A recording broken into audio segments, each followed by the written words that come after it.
Hi ಹಾಲ್ ಎಲ್ರಿಗೂ ನಮಸ್ಕಾರ. ಇವತ್ತಿನ ಆಸೆ ಧಾರಾವಾಹಿ ಸಂಚಿಕೆಯಲ್ಲಿ ಏನೆಲ್ಲ ಆಗುತ್ತೆ ಅಂತ ನಾನು ನಿಮ್ಗೆ ಹೇಳ್ತೀನಿ. ಅಲ್ಲಿವರೆಗೂ ಯಾರೆಲ್ಲ ನನ್ನ ಚಾನಲ್ ನೋಡ್ತಾರೆ ಪ್ಲೀಸ್ ಸಬ್ಸ್ಕ್ರೈಬ್ ಮಾಡ್ಕೊಂಡು ನೋಡಿ.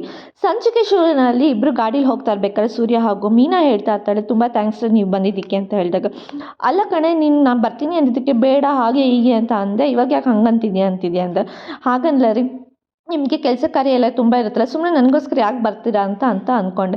ಅಲ್ಲ ಕಣೆ ನಿನ್ಕಿನ್ನ ಹೆಚ್ಚು ನನಗೆ ಅದೆಲ್ಲ ಅಂತ ಹೇಳ್ತಿರ್ಬೇಕಾದ್ರೆ, ಅಲ್ಲ ನಿನ್ನ ತಲೆಯಲ್ಲಿ ಏನಾದರೂ ಮೆದ್ಲು ಅಥವಾ ಏನಾದರೂ ನರ ಏನಾದರೂ ಜೋಕಾಲಿ ಆಡ್ತಿರುತ್ತಾ, ಅವಾಗವಾಗ ಒಂದೊಂದು ಥರ ಆಡ್ತಿರ್ತಿಲ್ಲ ನೀನು ಅಂತ ಹೇಳಿ ಈ ಕಡೆ ಸೂರ್ಯ ರೇಗಿಸ್ತಾ ಇರ್ತಾನೆ ಮೀನಾಗೆ. ಹಾಗೇನಿಲ್ಲ, ನೀವು ಸುಮ್ಮನೆ ತುಂಬ ಮಾತಾಡೋದು ಕಲ್ತಿದ್ದೀರಾ, ನೀವು ಯಾರು ನಿಮಗೆ ಮಾತು ಹೇಳ್ಕೊಟ್ಟಿದ್ದು ಅಂತ ಹೇಳಿದಾಗ, ಹಾಗೇನಿಲ್ಲ ಸುಮ್ಮನೆ ಹಾಗೆ ನಾನೇ ಕಲ್ತ್ಕೊಂಡಿದ್ದು ಅಂತ ಹೇಳ್ತಿರ್ಬೇಕಾರೆ, ಸರಿ ಆಯಿತು ಹೋಟ್ಲ್ ಹತ್ರ ಗಾಡಿ ನಿಲ್ಲಿಸ್ತೀರಾ ಅಂತ ಅಂದಾಗ, ಹೋಟ್ಲಲ್ಲೇ ಯಾಕೆ ಊಟ ತಿನ್ನಬೇಕು ಅಂತ ಅಂದ್ಕೊಂಡಿದ್ಯಾ ನೀನು ಅಂತ ಅಂದಾಗ, ಹಾಗಲ್ಲ ರೀ ಅಲ್ಲಿ ಚಪ್ಪಲಿ ಹೊಲಿತಿರ್ತಾರೆ ಅಜ್ಜ ಅಜ್ಜಿ ಅವ್ರಿಗೆ ಊಟ ಕೊಡಬೇಕು ಅಂತ ಅಂದಾಗ, ಓ ಆ ಕೆಲಸನ ಸರಿ ಬಾ ಹೋಗೋಣ ಅಂತ ಅಂದಾಗ ಅವಳು ಊಟ ಕೊಡಿಸ್ಕೊಂಡು ಈ ಕಡೆ ಚಪ್ಪಲಿ ಹೊಲಿತಾರೆ ಅಜ್ಜಿ ತಾತನ ಹತ್ರ ಹೋಗ್ತಾರೆ. ಏನು ನೀವಿಬ್ಬರು ಒಟ್ಟಿಗೆ ಬಂದುಬಿಟ್ಟಿದ್ದೀರಾ ಅಂತ ಕೇಳಿದಾಗ, ಅಯ್ಯೋ ನಿನ್ನ ಜೊತೆ ಬಂದಿದ್ದಿಲ್ಲ ಅವ್ನ ನಿನ್ನ ಗಂಡ ನೋಡಿದ್ರೆ ಬೈಯಲ್ವಾ ಅಂತ ಕೇಳಿದಾಗ, ಅವನೇನು ಬೈತಾನೆ ಬಿಡಿ ಅಂತ ಹೇಳ್ಬಿಟ್ಟು ಈ ಕಡೆ ಸೂರ್ಯ ಹೇಳ್ತಿರ್ಬೇಕಾದ್ರೆ, ಏನಪ್ಪ ಹಾಗಂತಿದ್ಯಾ ಅಂದಾಗ, ಹಾಗೇನಿಲ್ಲ ನಾವಿಬ್ಬರು ನಿಜವಾದ ಗಂಡ ಹೆಂಡ್ತೀನಿ ಅಂತ ಹೇಳ್ಬಿಟ್ಟು ಈ ಕಡೆ ಮೀನಾ ಹೇಳ್ತಿರ್ತಾಳೆ. ಏನೋ ನೀವಿಬ್ಬರು ನಿಜವಾದ ಗಂಡ ಹೆಂಡ್ತೀನಿ ಅವತ್ತೇ ಹೇಳ್ಬೋದಿತ್ತಲ್ಲ ಅಂತ ಅಂದಾಗ, ಅವತ್ತು ಹೇಳೋದಕ್ಕೆ ನೀವು ಅವ್ರ ಹೆಂಡ್ತಿ ಬಗ್ಗೆ ಹೊಗಳುತ್ತಿದ್ರಿ, ನನಗೆ ನನ್ನ ಗಂಡನ ಬಗ್ಗೆ ಹೊಗಳುತ್ತಿದ್ರಿ, ಸುಮ್ಮನೆ ಯಾಕೆ ಅಂತ ಹೇಳ್ಬಿಟ್ಟು ನಾನು ಹೇಳಲಿಲ್ಲ ಅಂತೇಳಿ ಮೀನಾ ಹೇಳ್ತಾ ಇರ್ತಾಳೆ. ಸರಿ ಆಯಿತು ಬಿಸಿ ಬಿಸಿ ಊಟ ತಂದಿದ್ದೀವಿ ಇಬ್ಬರು ತಿನ್ನಿ ಅಂತೇಳಿ ಸೂರ್ಯ ಹೇಳ್ತಿರ್ಬೇಕಾದ್ರೆ, ಅಲ್ಲಪ್ಪ ಈ ಬಡಪಾಯಿ ಜೀವದ ಮೇಲೆ ಯಾಕಪ್ಪ ನಿನಗೆ ಇಷ್ಟೊಂದು ಆಸೆ ಅಂತ ಅಂದಾಗ, ಆ ಥರ ಏನಿಲ್ಲ ನೀವು ಆ ಥರ ಏನು ಮಾತಾಡೋಕ್ಕೆ ಹೋಗಬೇಡಿ, ತಿನ್ನಿ ಚೆನ್ನಾಗಿ ಅಂತ ಹೇಳ್ಬಿಟ್ಟು ಕೊಡ್ತಾನೆ. ಅಲ್ಲಪ್ಪ ನಿನ್ನ ಇದು ನೋಡಬೇಕು ಅಂದರೆ ನಂಗೆ ತುಂಬ ಆಸೆ ಆಗ್ತಿತ್ತು ಅಂತೇಳಿ ಅವಜ್ಜಿ ಮೀನಂಗೆ ಹೇಳ್ತಿರ್ಬೇಕು, ನನ್ನ ನೋಡಬೇಕಂತ ಆಸೆ ಆಗ್ತಿತ್ತು ಯಾಕೆ ಅಂದಾಗ, ಏನಿಲ್ಲ ನಿನ್ನ ಬಗ್ಗೆ ನನಗೆ ನನ್ನ ಕನಸಲ್ಲಿ ನೀನು ನನಗೆ ಬಂದುಬಿಟ್ಟು ತುಂಬ ಅಳ್ತಾ ಇದ್ದೆ, ಯಾಕೆ ಅಂತ ಕೇಳಿದ್ರು ನೀನು ಏನು ಅಂತಲೇ ಹೇಳ್ತಾನೆ ಇರಲಿಲ್ಲ, ಅದಕ್ಕೆ ಏನಾದರೂ ಕೆಟ್ಟದಾಗುತ್ತಾ ಅಂತ ಏನೋ ಅಂದ್ಕೊಂಡೆ, ಅದಕ್ಕೆ ನಿನ್ನ ಹೆಸರು ನಾನು ಅರ್ಚನೆ ಮಾಡ್ಕೊಂಡು ಬಂದಿದ್ದೀನಿ ಅಂತ ಹೇಳಿ ಅವಜ್ಜಿ ಹೇಳ್ತಾ ಇರ್ತಾರೆ. ಹೌದಾ ನನಗೆ ಆ ಥರ ನಿಮಗೆ ಆ ಥರ ಬಿತ್ತಾ ಅಂತೇಳಿ ಈ ಕಡೆ ಮೀನಾಗೆ ತುಂಬ ಬೇಜಾರಾಗಿಬಿಡುತ್ತೆ. ಅದನ್ನು ನೋಡಿ ಈ ಕಡೆ ಸೂರ್ಯಂಗೆ ಹೇಳ್ತಿದ್ದಲ್ಲ, ಏನು ರೀ ಹಿಂಗೆ ಹೇಳ್ತಿದ್ದಾರೆ ಅಂತ ಅಂದಾಗ, ಅಯ್ಯೋ ನೀನು ಅದ್ರ ಬಗ್ಗೆ ಎಲ್ಲ ಏನೂ ತಲೆ ಕೆಡ್ಸ್ಕೊಬೇಡ, ಆ ಥರ ಏನೂ ಆಗಲ್ಲ ಅಜ್ಜಿ ಅವಳು ಏನೂ ಆಗಲ್ಲ, ಅವಳು ನೋಡ್ಕೊಳಕ್ಕೆ ನಾನಿದ್ದೀನಿ, ನೀವು ಅದ್ರ ಬಗ್ಗೆ ತಲೆ ಕೆಡ್ಸ್ಕೊಬೇಡಿ, ಊಟ ತಂದಿದ್ದೀವಿ ಹೊಟ್ಟೆ ತುಂಬ ಊಟ ತಿಂದು ಕಣ್ಣು ತುಂಬ ನಿದ್ದೆ ಮಾಡಿ ಚೆನ್ನಾಗಿರಿ ನೀವು ಅಂತ ಹೇಳಿ ಹೋಟ್ಲಿಂದ ಊಟ ತಂದಿರೋದನ್ನ ಇಬ್ಬರಿಗೂ ಕೊಡ್ತಾರೆ. ಇಬ್ಬರು ಕೂಡ ಕುತ್ಕೊಂಡು ತಿನ್ನೋಕ್ಕೆ ಅಂತ ಸ್ಟಾರ್ಟ್ ಮಾಡ್ತಾರೆ.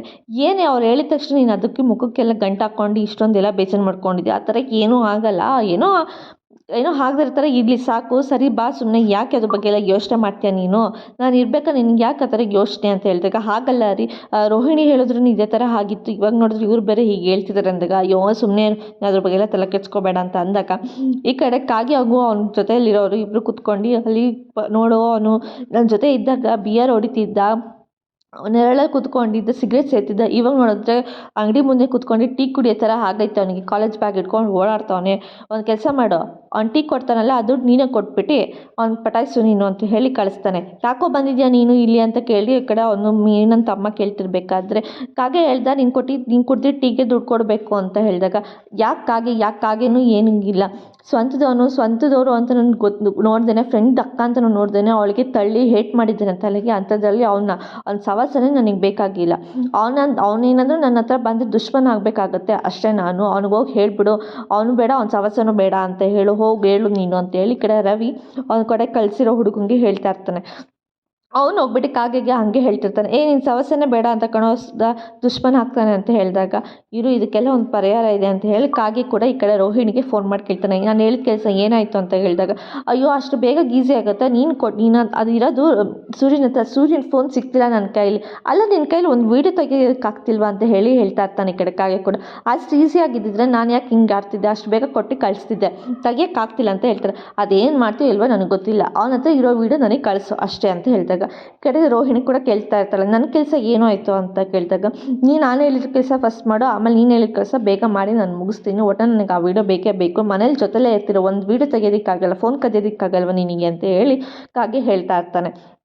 ಈ ಕಡೆ ಅದೇ ಅಂಗಡಿ ಮುಂದೆ ಇಬ್ರಿಗೆ ಸೂರ್ಯ ಹಾಗೂ ಮೀನು ಇಬ್ಬರು ಟೀ ಕುತ್ಕೊಂಡಿದ್ದಾಗ, ಏನಮ್ಮ ಯೋಚನೆ ಮಾಡ್ತಿದ್ದೆ ಅದ್ರ ಬಗ್ಗೆ ಎಲ್ಲ ನೀನು ಯೋಚನೆ ಮಾಡಿಬಿಟ್ಟ, ನೋಡು ನೀನು ಟೀ ಕುಡಿತಿದ್ಯಾ, ಮೇಲ್ಗಡೆಯಿಂದ ಹುಳ ಬಿದ್ದುಬಿಟ್ರೆ ಆಮೇಲೆ ಅಯ್ಯೋ ರೀ ಇದು ಅಪಶಕುನ ಹಂಗೆ ಹಿಂಗೆ ಅಂತ ಮತ್ತೆ ರಾಗ ಹೇಳ್ತೆ, ಸುಮ್ಮನೆ ಯಾಕೆ ಬೇಗ ಟೀ ಕೊಟ್ಬಿಟ್ಟು ನಡಿ ಹೋಗೋಣ ಮನೆಗೆ ಹೋಗಿ ರೆಸ್ಟ್ ಮಾಡುವಂತೆ ನೀನು ಅಂತ ಹೇಳಿ ಈ ಕಡೆ ಸೂರ್ಯ ಹೇಳ್ತಿರ್ತಾನೆ. ಅಲ್ಲ ರೀ ಅವ್ರು ಹೇಳಿದ್ದೇನೋ ನನಗೊಂಥರ ಮನ್ಸಿಗೆ ಒಂಥರ ಅನಿಸ್ತಿತ್ತು, ನೀನು ಅದ್ರ ಬಗ್ಗೆ ಯೋಚನೆ ಮಾಡಿಬಿಡ, ಸುಮ್ಮನೆ ಟೀ ಕಾಸು ಕೊಟ್ಬಿಟ್ಟು ಬರ್ತೀನಿ, ನೀನು ಹೋಗ್ಬಿಟ್ಟು ಗಾಡಿ ಹತ್ರ ನಿಂತ್ಕೊ ಅಂತ ಹೇಳ್ತಾನೆ. ಅದನ್ನು ಕಾಗೆ ನೋಡ್ಬಿಟ್ಟು ಇವರಿಬ್ಬರು ಹೇಗಾದ್ರು ಮಾಡಿ ಎತ್ತಂಗಡಿ ಮಾಡಬೇಕು ಹೋಗ್ಬೇಕಲ್ಲ ಅಂತ ಹೇಳ್ತಾನೆ. ಸರಿ ಒಂದು ಕೆಲಸ ಮಾಡೋ, ಅವರಿಬ್ಬರು ಓಡಿಸ್ತಾರೆ ಗಾಡಿ, ನೀನು ಗಾಡೀಲಿ ಬಂದುಬಿಟ್ಟು ಅವರಿಬ್ಬರನ್ನ ಗುದ್ದು ಅಂತ ಹೇಳ್ತಾನೆ. ಅಲ್ಲ ಕಣೋ, ಅವರಿಬ್ಬರು ಒಟ್ಟಿಗೆ ಹೋದ್ರೆ ಏನೋ ಮಾಡೋದು ಅಂತ ಅವ್ನ ಜೊತೆಲಿದ್ದಾಗ ಕೇಳ್ತಾವನು. ಇಬ್ಬರು ಒಟ್ಟಿಗೆ ಹೋದರೆ ನಿನ್ನ ದೇವ್ರ ಮನೆ ಕೂರಿಸಿ ನಿನಗೆ ಮಂಗಳಾರತಿ ಮಾಡ್ತೀನಿ, ಇಬ್ಬರು ಹೋದರೆ ನನಗಿನ್ನೂ ಒಳ್ಳೆಯದು, ಬಾ ಹೋಗೋಣ ಅವರಿಬ್ಬರಿಗೆ ಆಕ್ಸಿಡೆಂಟ್ ಮಾಡೋಣ ಅಂತ ಹೇಳ್ತಿರ್ಬೇಕಾದ್ರೆ ಈ ಕಡೆ ಒಂದು ಕಡೆ ಸೂರ್ಯ ಹಾಗೂ ಮೀನು ಇಬ್ಬರು ಕೂಡ ಗಾಡೀಲಿ ಹೋಗ್ತಿರ್ತಾರೆ. ಅದನ್ನು ಹಿಂಬಾಲಿಸ್ಕೊಂಡು ಕಾರಲ್ಲಿ ಕಾಗೆ ಹೋಗೋ ಅವನ ಜೊತೆ ಇರೋರು ಬರ್ತಿರ್ತಾರೆ. ಕಾಗೆ ಹೇಳ್ತಾ ಇರ್ತಾನೆ, ಬೇಗ ಹೋಗು ಗುದ್ದು ಗುದ್ದು ಅಂತ ಹೇಳ್ತಾ ಇರ್ತಾನೆ. ಈ ಕಡೆ ಮೀನಾಗೂ ಸೂರ್ಯ ಇಬ್ಬರು ಕೂಡ ಮಾತಾಡ್ಕೊಂಡು ಬರ್ತಿರ್ಬೇಕಾದ್ರೆ ಸೂರ್ಯ ಹೇಳ್ತಿರ್ತಾರೆ, ಅಲ್ಲ ನೀನು ನಗಿಸ್ಬೇಕು ಅಂದರೆ ಎಷ್ಟು ಕಷ್ಟಪಡಬೇಕು ನಾನು, ಜಗತ್ತಲ್ಲಿ ನೀನು ಒಬ್ಳೆ ಕಣೆ, ನನ್ನ ಜೊತೆಲಿ ಇದ್ರೂ ನೀನು ನಗ್ದಿನ ಮುಖ ಮುಚ್ಚಿಸ್ಕೊಂಡು ಕೂತಿರೋದು, ಬೇರೆಯವರೆಲ್ಲ ನನ್ನ ಜೊತೆ ಎಷ್ಟು ಖುಷಿಯಿಂದ ಇರ್ತಾರೆ ಗೊತ್ತಾ, ಇವಾಗ ಹೇಗಿದೆಯಾ ಹೇಳು ಅಂತಾರೆ. ಏನೋ ಪರವಾಗಿಲ್ಲ, ಸ್ವಲ್ಪ ಹುಷಾರಾಗ್ತಾ ಇದ್ದೀನಿ ಅಂತ ಹೇಳ್ತಾ ಇರ್ತಾರೆ. ನೀನು ಹುಷಾರಾಗೋದ್ರಲ್ಲೇ ಇರು, ಬೇಗ ಹುಷಾರಾಗಿ ನಗ್ನಗ್ತಾ ಇರು, ಖುಷಿಯಾಗಿರು ಅಂತ ಈ ಕಡೆ ಸೂರ್ಯ ಮೀನಿಗೆ ಹೇಳ್ತಾ ಇರ್ತಾರೆ. ಓ ಆಯಿತು ಸರಿ ಅಂತ ಹೇಳ್ತಿರ್ಬೇಕಾದ್ರೆ ಈ ಕಡೆ ಕಾರಲ್ಲಿ ಕಾಗೆ ಬೇಗ ಹೋಗು ಅಂತ ಹೇಳ್ತಿರ್ಬೇಕಾದ್ರೆ ಅದು ನೋಡಿ ಹಿಂಬಾಲಿಸ್ಕೊಂಡು ಬಂದಿದ್ದು ಸೂರ್ಯನಿಗೆ ಗೊತ್ತಾಗಿ ಅವನು ಕೂಡ ಕ್ರಾಸಾಗಿ ಹೋಗ್ತಾನೆ, ಸೈಡಿಗೆ ಹೋಗಿ ನಿಂತ್ಕೊಬಿಡ್ತಾನೆ. ಅವನು ಸ್ಪೀಡಾಗಿ ಹೊಟ್ಟೋಗ್ಬಿಡ್ತಾನೆ ಕಾರಲ್ಲಿರೋನು. ಅಯ್ಯೋ ಇವನ ಅಜ್ಜಿನ ಗೊತ್ತಾಗಲ್ವ ಇವನಿಗೆ, ಅಯ್ಯೋ ಬಿಡ್ರಿ ಅವನು ಕುಡ್ಕೊಂಬಂದಿದ್ದಾನೆ ಅಂತ ಅನಿಸುತ್ತೆ ಅಂತ ಅಂದಾಗ, ಕುಡ್ಕೊಂಬಂದಿದ್ರೆ ಗೊತ್ತಾಗಲ್ವ ಇವನಿಗೆ ಒಬ್ರು ಲೈಫ್ ಪ್ರಶ್ನೆ, ಇವನು ಮಾಡೋ ಶೋಕಿಗೋಸ್ಕರ ಇನ್ನೊಬ್ರು ಲೈಫ್ ಜೀವನ ಹಾಳು ಮಾಡೋಕ್ಕೆ ನೋಡ್ತಾ ಇದ್ದಾನೆ ಇವನು ಸಿಕ್ಕರೆ ಸಾಕು, ನನ್ನ ಕೈಲಿ ಇವನಿಗೆ ಕೊಲೆನೇ ಮಾಡಿಬಿಡ್ತೀನಿ ನಾನೇ ಅಂತ ಅಂದಾಗ, ಬಿಡ್ರಿ ಅವ್ರು ಆಗಿದ್ದಾಯಿತು ಬಿಡಿ, ಇವಾಗ ಹೆಂಗೋ ದೊಡ್ಡ ಅಪಾಯದಿಂದ ಪಾರಾಗಿದ್ದೀವಲ್ಲ ಬಿಟ್ಬಿಡಿ ಅಂತ ಮೀನಾ ಹೇಳ್ತಿರ್ತಾಳೆ. ಓನಮ್ಮ ಏನೋ ದೊಡ್ಡದಲ್ಲಿ ಹಾಕೋದ್ರಲ್ಲಿ ಇಷ್ಟೊಂದು ಜಸ್ಟ್ ಮಿಸ್ಸಾಗಿ ಇಬ್ಬರು ಸಿಕ್ಕಿದ್ರೆಲ್ಲ ಸಿಕ್ಕಾಕೊಂಡಿದ್ದೀವಿ, ಇಲ್ಲಿರೋದು ಬೇಡ, ಸರಿ ಬಾ ಹೋಗೋಣ ಅಂತೇಳಿ ಮೀನನ್ನು ಕರ್ಕೊಂಡು ಮನೆಗೆ ಹೋಗ್ತಾನೆ. ಇಬ್ಬರು ಹೋಗ್ಬಿಟ್ಟು ಎಷ್ಟು ದುಡ್ದಿದ್ದೀವಿ ಅಂತ ಹೇಳ್ಬಿಟ್ಟು ಇಬ್ಬರು ಕೂತ್ಕೊಂಡು ಹೇಳಿಸ್ತಾ ಇರ್ಬೇಕಾದ್ರೆ, ತಗೊಳಮ್ಮ 3,000 ರೂಪಾಯಿ ಇದೆ, 3,500 ರೂಪಾಯಿ ಇದೆ ಅಂತ ಹೇಳ್ತಿರ್ಬೇಕಾದ್ರೆ, ಇದನ್ನು ನೀವು ಉಂಡಿಗೆ ಹಾಕಿ ಅಂತ ಹೇಳ್ತಿರ್ತಾರೆ. ಅಲ್ಲ ಕಣಮ್ಮ, ಬರೀ ಉಂಡಿಗೆ ಹಾಕ್ತಿದ್ರೆ ನಾವು ಎಸ್ಲಿ ಕೂತ್ಕೊಂಡು ಫಿಲಮ್ ನೋಡ್ಕೊಂಡು ನಮ್ಗೆ ಇಷ್ಟ ಬಂದು ಪಾನಿಪುರಿ ಏನು ಬೇಕೋ ಅದು ತಿನ್ಕೊಂಡಿರೋದು ಯಾವಾಗ ಹೇಳು ಅಂದಾಗ, ಅಲ್ಲ ರೀ ನೋಡಿ ಎಲ್ಲರೂ ಅವರು ರೂಮಲ್ಲಿ ಮಲ್ಕೊಂಡಿದ್ದಾರೆ, ನಾವು ಯಾವಾಗ ರೂಮ್ ಕಟ್ಟಿಸ್ಬೇಕು ಹೇಳು, ಅಲ್ಲ ಈ 3,000 ರೂಪಾಯಿ ರೂಮ್ ಕಟ್ಟಿಸ್ಬಿಡ್ತೀಯ ನೀನು ಅಂತ ಹೇಳಿದಾಗ, ಕಟ್ಸೋಕ್ಕಾಗಲ್ಲ, ಒಂದೊಂದು ದುಡ್ಡನ್ನ ಕೂಡಿಟ್ರೆ ಅಂತಾನೆ ದುಡ್ಡು ಜಾಸ್ತಿ ಆಗಿ ನಾವು ರೂಮ್ ಕಟ್ಸೋಕ್ಕಾಗೋದು ಅಂತ ಹೇಳಿದಾಗ, ನೀನು ಹೇಳೋದೇನೋ ನಿಜ, ಅದೇ 3,000 ರೂಪಾಯಿ ನೀನು ಯಾವಾಗಾದ್ರೂ ನಾನು ಸಂಪಾದನೆ ಮಾಡಿ ತಂದು ಕೊಡ್ತೀನಿ, ಇವಾಗ ಆರಾಮಾಗಿ ಜಾಲಿಯಾಗಿ ಸುತ್ತಾಡ್ಕೊಂಡು ಆರಾಮಾಗಿ ಇರೋಣ, ಸುಮ್ಮನೆ ಯಾಕೆ ಜಾಲಿಯಾಗಿರಬೇಕು ಅಂತ ಅನಿಸ್ತಾರೆ, ಜಾಲಿಯಾಗಿರಬೇಕು, ಸುಮ್ಮನೆ ಈ ಥರ ಎಲ್ಲ ಆಡಬಾರ್ದು ಅಂತ ಹೇಳ್ತಿರ್ತಾರೆ. ಅದೆಲ್ಲ ನನಗೆ ಬೇಕಾಗಿಲ್ಲ, ನನಗೆ ಒಟ್ಟಿನಲ್ಲಿ ನಾವು ರೂಮ್ ಕಟ್ಟಿಸ್ಲೇಬೇಕು ಅಷ್ಟೇ, ರೂಮ್ ಕಟ್ಸೋಕ್ಕೆ ಏನೇನೆಲ್ಲ ಮಾಡಬೇಕು, ಎಷ್ಟೆಷ್ಟೆಲ್ಲ ಆಗಬೇಕು ಅದೆಲ್ಲ ಹಾಗೆ ನೋಡಿ, ಅವ್ರ ಪಾಡಿಗೆ ಅವರೆಲ್ಲ ರೂಮಲ್ಲಿ ಮಲ್ಕೊಂಡು, ನಾವು ನೋಡಿ ಮನೆ ಬಾಗಿಲು ಮುಂದೆ ಮಂಚ ಹಾಕ್ಕೊಂಡಿದ್ದೀವಿ ಅಂತ ಹೇಳಿದಾಗ, ಅಯ್ಯೋ ಏನು ಮಾಡೋಕ್ಕಾಗೋದು, ಹೆಂಡತಿ ಮಾತು ಕೇಳಿಬಿಟ್ರೆ ಹಿಂಗೆ ಆಗ್ಬಿಡೋದು, ನಾನು ಮುಂಚೆ ಎಲ್ರಿಗೂ ಹೇಳ್ತಿದ್ದೆ ಬೇಗ ಮದುವೆ ಆಗಿಬಿಟ್ರು, ಹೆಂಡತಿ ಮಾತು ಕೇಳಿದ್ರೆ ಹಂಗಾಗುತ್ತೆ ಹಿಂಗಾಗುತ್ತೆ ಅಂತ ಹೇಳ್ತಿದ್ದೆ, ಇವಾಗ ನಾನೇ ಊರಿಗೆ ಮುಂಚೆ ಮದುವೆ ಆಗಿಬಿಟ್ಟು ನಾನೇ ಈ ಥರ ಎಲ್ಲ ಅನ್ಭವಿಸಂಗೆ ಆಗ್ಬಿಡ್ತಲ್ಲ ಅಂತೇಳಿ ಈ ಕಡೆ ರವಿ ಒಬ್ಬನೊಬ್ಬನೇ, ಈ ಕಡೆ ಸೂರ್ಯ ಒಬ್ಬನೊಬ್ಬನೇ ಮಾತಾಡ್ಕೊಂಡು ಇರ್ತಾನೆ. ಏನು ಮಾತಾಡ್ತಿದ್ದೀರಾ ಅಂತ ಅಂದಾಗ, ಏನಿಲ್ಲ ಅಮ್ಮ ನೀನು ಹೇಳ್ದಂಗೆ ಮಾಡೋಣ ಅಂತ ಹೇಳ್ತಾ ಇರ್ತಾನೆ. ಇವಾಗ ಬುದ್ಧಿವಂತರಾದ್ರಿ ಅಂತ ಹೇಳ್ತಾ ಇರ್ತಾಳೆ. ಇವಾಗ ನೋಡಿ, ಇವಾಗ ನೀವು ಮುಂಚೆ ಆದರೆ ನೀವು ಆರಾಮಾಗಿ ಕುಡ್ಕೊಂಡು ತಿಂದ್ಕೊಂಡು ಆರಾಮಾಗಿ ಇರ್ತಿದ್ರಿ, ಅದು ಇವಾಗ ಹಾಗಲ್ಲ, ನೀವೊಬ್ಬರು ಮದುವೆ ಆಗಿದೆ ಜವಾಬ್ದಾರಿ, ಇವಾಗ ನೀವು ನಾಮಕರಣ ಬರ್ತಡೇ ಆ ಮದುವೆಗೆ ಫಂಕ್ಷನ್ಗೆ ಅದಕ್ಕೂ ಇದಕ್ಕೂ ಅದಕ್ಕೆಲ್ಲ ಕರಿತಾ ಇರ್ತಾರೆ, ಯಾಕಂದ್ರೆ ನೀವು ರೆಸ್ಪಾನ್ಸಿಬಿಲಿಟಿ ಗಂಡ ಆಗಿರ್ತೀರ, ಆಮೇಲೆ ನೀವು ಮದುವೆ ಆಗಿದ್ದೀರ ಅಂದರೆ ಎಲ್ಲದಕ್ಕೂ ಕರೆದು ನಿಮಗೆ ಊಟ ಬಡಿಸ್ತಾರೆ, ಮರ್ಯಾದೆ ಕೊಡ್ತಾರೆ. ಅದು ನೀವು ಮದುವೆಗೆ ಮುಂಚೆ ಆ ಥರ ಇದ್ದಿದ್ರೆ ನಿಮ್ಗೆ ಮರ್ಯಾದೆ ಕೊಡ್ತಿದ್ರ, ಮನೆಯಲ್ಲೇ ನಿಮಗೆ ಮರ್ಯಾದೆ ಕೊಡ್ತಿರ್ಲಿಲ್ಲ, ಆಮೇಲಿಂದ ಇವಾಗ ಕೊಡ್ತಿರ್ತಾರ ಇಲ್ಲ, ಅದಕ್ಕೇ ನೀವು ರೆಸ್ಪಾನ್ಸಿಬಲ್ ಗಂಡ ಆಗಬೇಕು ಅಂದರೆ ಮದುವೆ ಆದಮೇಲಿಂದ ನೀವು ಈ ಥರ ಎಲ್ಲ ಪಾಲಿಸಿ ಮಾಡಬೇಕು, ಫಾಲೋ ಮಾಡಿದ್ರೇ ನಿಮಗೆ ಒಳ್ಳೆ ಮರ್ಯಾದೆ ಸಿಗುತ್ತೆ ಅಂತ ಹೇಳ್ತಾ ಇರ್ತಾಳೆ.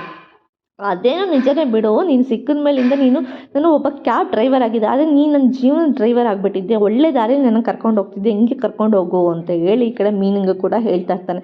ಊರಿ ಹಾಗೆ ಆಗುತ್ತೆ ಅಂತ ಹೇಳ್ತಾರೆ. ಸರಿ ಈ 3,000 ರೂಪಾಯಿ ಇದೆಯಲ್ಲ ನೀನು ಕೈಯಾರೆ ನೀನು ಹುಂಡಿಗೆ ಹಾಕು ಅಂತ ಹೇಳ್ತಿರ್ಬೇಕಾದ್ರೆ ಸೂರ್ಯ, ಸರಿ ಆಯ್ತು ರೀ ಹಾಗೆ ಹಾಕ್ತೀನಿ ಅಂತೇಳಿ ಕೂಡ ಅವಳು ಹೇಳ್ತಾ ಇರ್ತಾಳೆ. ನೀವು ರೆಸ್ಪಾನ್ಸಿಬಿಲಿ ಗಂಡಾಗಿ 4 ಜನದ ಮುಂದೆ ನೀವು ಮರ್ಯಾದೆಯಿಂದ ಇರಬೇಕಾದ್ರೆ ನನಗೆ ಖುಷಿ ಅಂತ ಹೇಳ್ತಾ ಇರ್ತಾಳೆ. ಅವಳು ಕಣಮ್ಮ ನೀನು ಹೇಳ್ದಂಗೆ ಹಾಗೆ ಅಂತ ಅವಳು ಕೂಡ ಉಂಡಿಗೆ ದುಡ್ಡು ಹಾಕ್ತಿರ್ತಾಳೆ. ಈ ಕಡೆ ಬೆಳಗ್ಗೆ ಆಗಿರುತ್ತೆ, ಈ ಕಡೆ ರೋಹಿಣಿ ಕೂಡ ಯೋಚನೆ ಮಾಡ್ತಿರ್ತಾಳೆ, ಎಲ್ಲಿ ಯಾವಾಗ ಹೆಂಗೆ ಫೋನ್ ಐತ್ಲಿ, ಹೆಂಗೆ ವೀಡಿಯೋ ಕಳಿಸ್ಕೊಳ್ಳಿ, ಹೆಂಗೆ ಡಿಲೀಟ್ ಮಾಡಲಿ ಅಂತ ಅವಳು ಕೂಡ ಯೋಚನೆ ಮಾಡ್ತಿರ್ತಾರೆ. ಸೂರ್ಯ ಅವ್ರು ಏನು ಮಾಡ್ತಿರ್ಬೋದು ಇವಾಗ, ಇವ್ರು ನೋಡಿದ್ರೆ ಇನ್ನೂ ಗೆದ್ದಿಲ್ಲ, ಬೆಳಗ್ಗೆ ಟೈಮ್ ಬೇರೆ ಆಗಿಬಿಟ್ಟಿದೆ, ಏನು ಮಾಡೋದು ಅಂತ ನೋಡಿ ಅವಳು ಕೂಡ ರೂಮಿಂದ ನೋಡ್ತಾ ಇರ್ತಾಳೆ. ನೋಡ್ತಿರ್ಬೇಕಾದ್ರೆ ಸೂರ್ಯ ಕೂಡ ಎದ್ಬಿಟ್ಟು ಅಲಾರಾಮ್ ಹೊಡೆದಿರುತ್ತೆ. ಅಯ್ಯೋ ಯಾಕಮ್ಮ ನಾನು ಇಷ್ಟು ಬೇಗ ಇನ್ನೂ ಎಬ್ಸಿಲ್ಲ, ಆಲ್ರೆಡಿ 8 ಗಂಟೆ ಆಗಿಬಿಟ್ಟಿದೆ ಅಂತ ಹೇಳ್ತಿರ್ಬೇಕಾದ್ರೆ, ನಾನು ನಿಮಗೆ ಬಂದು ಎಬ್ಬಿಸ್ದೆ, ಇನ್ನೊಂದು 5 ನಿಮಿಷ ಅಂದ್ಕೊಂಡು ನೀವೇ ಮಲ್ಕೊಂಡಿದ್ದು ಅಂತ ಹೇಳ್ತಿರ್ತಾಳೆ. ಹೌದಾ ಸರಿ ಏನು ಮಾಡ್ತಿದ್ದೆ ತಿಂಡಿಗೆ ಅಂದಾಗ, ಪೂರಿ ಮಾಡ್ತಿದ್ದೀನಿ ಅಂತ ಹೇಳ್ತಾಳೆ. ಪೂರಿನ ಸಖತ್ತಾಗಿರ್ತಾರೆ ಮಾಡು ಅಂತ ಹೇಳ್ಬಿಟ್ಟು ಅವನು ಕೂಡ ಫೋನ್ ಚಾರ್ಜಿಗೆ ಹಾಕ್ಬಿಟ್ಟು ಹೋಗ್ತೀನಿ ಅಂತ ಹೋಗಿರ್ತಾನೆ. ರೋಹಿಣಿ ಕೂಡ ಬೆಟ್ಟ ಹತ್ರ ಬಂದು ನಿಂತ್ಕೊಂಡು ಯೋಚನೆ ನೋಡ್ತಾ ಇರ್ತಾಳೆ. ಅದ್ರ ಟೈಮ್ಗೆ ಈ ಕಡೆ ಈ ಸೂರ್ಯನೂ ಕೂಡ ಬರ್ತಾರೆ. ಏನೋ ನಮ್ಮ ಬೆಟ್ಟ ಹತ್ರ ನಿಂತ್ಕೊಂಡು ಯೋಚನೆ ಮಾಡ್ತಿದ್ದೆ, ಏನು ವಿಷಯ ಅಂತ ಕೇಳಿದೆ. ಏನು ನಿಮ್ಮ ಮನೇಲಿ ಇರೋದು ಇದೊಂದೇ ಜಾಗನಾ, ನಾನು ಹೇಳ್ಬೇಕಾದ್ರೂ ಓಡಾಡ್ತೀನಿ ಅಂತ ರೋಹಿಣಿ ಹೇಳ್ತಿರ್ತಾಳೆ. ಹಾಗಲ್ಲ, ನೀನೇನಾದರೂ ನಮ್ಮ ಬೆಡ್ನ ಎತ್ಕೊಂಡೋಗಿ ಮರ್ಚಿಟ್ಕೊಬಿಟ್ರೆ ಅಂತ. ಅಯ್ಯೋ ನಿಮ್ಮ ಬೆಡ್, ಅಯ್ಯೋ ನಾನು ಎತ್ಕೊಂಡು ಹೋಗೋಕ್ಕಾಗುತ್ತಾ, ಏನು ದೊಡ್ಡ ಸಿಂಹಾಸನ, ಎತ್ಕೊಂಡು ಹೋಗ್ರಿ ಅಂತ ಹೇಳ್ತಾನೆ. ಅದಕ್ಕೇ ಸೂರ್ಯ ಹೋಗ್ಬಿಟ್ಟು ರೂಮಿಗೆ ಹೋಗ್ಬಿಟ್ಟು ಫೋನ್ ಚಾರ್ಜ್ಗೆ ಹಾಕೋಕ್ಕೆ ಅಂತ ಹೇಳ್ಬಿಟ್ಟು ಫೋನ್ ಚಾರ್ಜ್ಗೆ ಹಾಕಿರ್ತಾನೆ. ರೋಹಿಣಿ ಕೂಡ ಅದೇ ಟೈಮ್ಗೆ ಬರ್ತಾಳೆ. ಮೀನು ಇಲ್ಲೇ ಚಾರ್ಜ್ಗೆ ಹಾಕಿದ್ದಾರೆ ತಗೊಳ್ಳೋಣ ಅಂತ ಹೇಳ್ಬಿಟ್ಟು ಅವಳು ಫೋನ್ ತೊಗೊಂಡು ಮಂಚ್ ತಟ್ಟಿಲಿ ಹೋಗ್ಬಿಡ್ತಾಳೆ. ಅದೇ ಟೈಮ್ಗೆ ಈ ಕಡೆ ಮೀನಾ ಕೂಡ ಬರ್ತಾಳೆ. ಏನ್ರಿ ಬಂದಿದ್ದು ಅಂತ ಕರೆದಾಗ, ಏನಿಲ್ಲ ಕಣೆ, ಸ್ನಾನಕ್ಕೆ ಬರೋ ಅರ್ಜೆಂಟಲ್ಲಿ ನಾನು ಟವಲ್ ಬರ್ತ್ಬಿಟ್ಟೆ, ತೊಗೊಂಡು ಬಾ ಅಂತ ಹೇಳ್ಬಿಟ್ಟು ಟವಲ್ ತೊಗೊಂಡು ಬಂದು ಕೊಟ್ಟು ಬರೋ ಅಷ್ಟರಲ್ಲಿ ಅವನೇನೋ ಕಿತಾಪತಿ ಮಾಡಿರ್ತಾನೆ. ಅದೇ ಟೈಮ್ಗೆ ಈ ಕಡೆ ಶಾಂತಿನೂ ಕೂಡ ಬರ್ತಾಳೆ. ಕಸ್ತೂರಿ ಹತ್ರ ಫೋನಲ್ಲಿ ಮಾತಾಡ್ಕೊಂಡು ಬರ್ತಾಳೆ. ಕಸ್ತೂರಿ ನೀನು ಹಾಗೆ ಮಾಡ್ತಿರು, ಕಸ್ತೂರಿ ನೀನು ಈಗ ಮಾಡ್ತಿರೋ ಅಂತ ಫೋನಲ್ಲಿ ಮಾತಾಡ್ಕೊಂಡು, ಅಯ್ಯೋ ನಾನು ಪರ್ಸೆಲ್ಲ ಎತ್ತಿಟ್ಬಿಟ್ಟೆ, ಪರ್ಸ್ ತೊಗೊಂಡು ಅವಳು ಕೂಡ ಈ ಕಡೆ ಮಾತಾಡ್ತಾರೆ. ಅಷ್ಟರಲ್ಲಿ ಅವಳು ಹೋಗೋ ಅಷ್ಟರಲ್ಲಿ ಈ ಕಡೆ ಸೂರ್ಯ ಕೂಡ ಸ್ನಾನ ಮಾಡ್ಕೊಂಡು ಬರ್ತಾರೆ. ಅಯ್ಯೋ ರಿಷ್ ಸ್ನಾನ ಮಾಡ್ಕೊಂಡ್ಬಿಟ್ರೆ, ಮೀನಾ ಬಾರೇ ಇಲ್ಲಿ ಅಂತ ಹೇಳಿ ಕರೀತಾನೆ. ಏನ್ರಿ ಯಾಕೆ ಹಿಂಗೆ ಕರಿತಿದ್ದೀರಾ ಅಂತ ಅಂದಾಗ, ಏನಿಲ್ಲ ಕಣೆ, ಮೈಗೆ ಅಂತ ಸ್ನಾನ ಮಾಡೋಕ್ಕೆ ಹೋಗಿ ತಲೆಗೆ ಸ್ನಾನ ಮಾಡಿಬಿಟ್ಟೆ, ತಲೆ ಒದ್ದಾಗ್ಬಿಡುತ್ತೆ, ಬಾ ಇಲ್ಲಿ ತಲೆ ಒರೆಸು ಅಂತ ಹೇಳ್ತಾ ಇರ್ತಾರೆ. ಅವಳು ಕೂಡ ತಲೆ ಒರೆಸ್ತಾ ಇರ್ತಾಳೆ. ಅದನ್ನು ಕೆಳಗಡೆ ಈ ಕಡೆ ರೋಹಿಣಿ ಮಂಚದಲ್ಲಿ ಸಿಕ್ಕಾಕೊಂಡ್ಬಿಟ್ಟಿರ್ತಾಳೆ. ಈ ಕಡೆ ರೋಹಿಣಿ ಅಂತ ಹೇಳ್ಬಿಟ್ಟು ಈ ಕಡೆ ಮನೋಜ್ ಕೂಡ ಕರೀತಿರ್ಬೇಕಾದ್ರೆ, ಯಾಕೋ ಹಿಂಗೆ ಕರಿತಿದ್ಯಾ ಅಂತ ಹೇಳಿ ಈ ಕಡೆ ಶಾಂತಿ ಕೂಡ ಮಾತಾಡ್ತಾರೆ. ಅಮ್ಮ ರೋಹಿಣಿನ ನೋಡ್ದ ಅಂತ ಕೇಳಿದಾಗ, ರೋಹಿಣಿನ ನೀನು ಡೈನಿಂಗ್ ಟೇಬಲ್ ಮೇಲೆ ಊಟ ಮಾಡ್ತಿದ್ಲ ಅಲ್ವಾ ಅಂತ ಕೇಳಿದ. ಅಯ್ಯೋ ಬೆಳಗ್ಗೆಯಿಂದ ಕಾಣಿಸ್ತಿಲ್ಲ, ನೀನು ನೋಡ್ದ ಅಂತ ಹೇಳ್ತಿರ್ಬೇಕಾದ್ರೆ, ಅಲ್ಲ ಕೊಡೋ ನಿನ್ನೆಂತ ನೀನು ನೋಡ್ಕೊಳ್ಳೋದಕ್ಕಾಗಿಲ್ಲ, ನಾನು ಫೋನಲ್ಲಿ ಮಾತಾಡ್ತಿಲ್ವಾ ಅಂತ ಹೇಳ್ತಿರ್ತಾಳೆ. ಅಲ್ಲ ಅಮ್ಮ ನೀನು ನೋಡ್ದ ಅಂತ ಕೇಳಿದೆ ಅಷ್ಟೇ ಅಂತ ಹೇಳಿದಾಗ, ಫೋನ್ ಕಟ್ ಮಾಡಿಲ್ಲ ಒಂದು ನಿಮಿಷ ನೀನು ಅಂತ ಹೇಳಿ ಮನೋಜ್ ಹೇಳ್ತಿರ್ತಾನೆ. ಏನೋ ನಿನ್ನ ರೋಗ ಅಂದಾಗ, ಅಮ್ಮ ನನ್ನ ಖರ್ಚಿಗೆ 500 ರೂಪಾಯಿ ಕೊಡಮ್ಮ ಅಂತ ಹೇಳಿ ಕೇಳ್ತಿರ್ತಾರೆ.